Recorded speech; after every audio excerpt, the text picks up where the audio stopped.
कहानी पछतावा। एक छोटा सा गांव है हरिपुर। जैसे कि गांव में होता है, किसी के घर में कुछ भी हो सबको पता चल ही जाता है।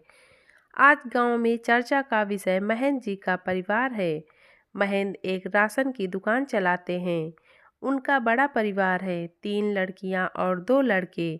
बड़ी बेटी ससुराल में सुखी है और बड़े लड़के की 3 महीने पहले ही शादी हुई थी और चर्चा का मुख्य विषय उनकी बहू है। हालांकि बहू सास पर प्रताड़ना, दहेज लोभी और कंजूसी के साथ बेटे राकेश पर नामर्दी के इल्जाम लगाकर मायके जा चुकी है। महेंद्र जी अपने कमरे में रामचरितमानस का पाठ कर रहे हैं। बाकी सारे मिलकर बहू रितु की चर्चा में लगे हैं। सब बढ़ चढ़ के रितु को कोसने में लगे हुए हैं। राकेश चुपचाप उठकर अपने कमरे में चला जाता है। वहाँ हर एक चीज़ उसके होने का एहसास दिला रही है। वह मन ही मन पछता रहा है क्यों वह उस समय कुछ भी नहीं कह पाया और अब भी चुपचाप रितु की बुराइयां सुन रहा है। असलियत में वह बुज़दिल है। शुरू से उसे अपनी कमजोरी का पता था। उस दुर्घटना में मानसिक रूप से बीमार होने के बाद उसे शादी करने का, किसी की ज़िंदगी बर्बाद करने का क्या हक था। माँ अपने आगे किसी की चलने ही कहाँ देती है। शादी करा के ही मानी। पहली रात रितु को ये सब मालूम हुआ। माँ ने बीमारी की बात भी उसके परिवार से छुपाई थी। सब कुछ जानकर भी वह चुप रही। अगले दिन से ही माँ ने रितु के ऊपर घर की सारी जिम्मेदारी डाल दी थी और वो बेचारी बिना कोई भी सवाल किए जुट गई कोल्हू के बैल की तरह।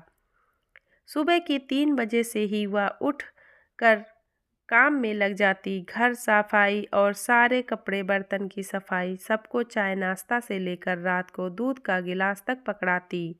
और जब भी रितु के खाने की बारी आती है तो कभी सब्जी खत्म हो जाती है तो कभी दाल खत्म हो जाती है।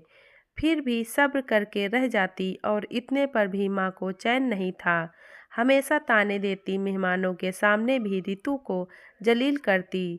सब कुछ मेरी आंखों के सामने हो रहा था, लेकिन मैं चुप रहा। अब भी वो चुपचाप सब कुछ सह के अपना फर्ज निभाने में ही रहती। अगर परसों माँ उसे बांझ नहीं कहती। वो फ़ोन पर बात कर रही थी, तब माँ ने रितु को बांझ कहा। रितु के मम्मी पापा अगले दिन ही आ गए।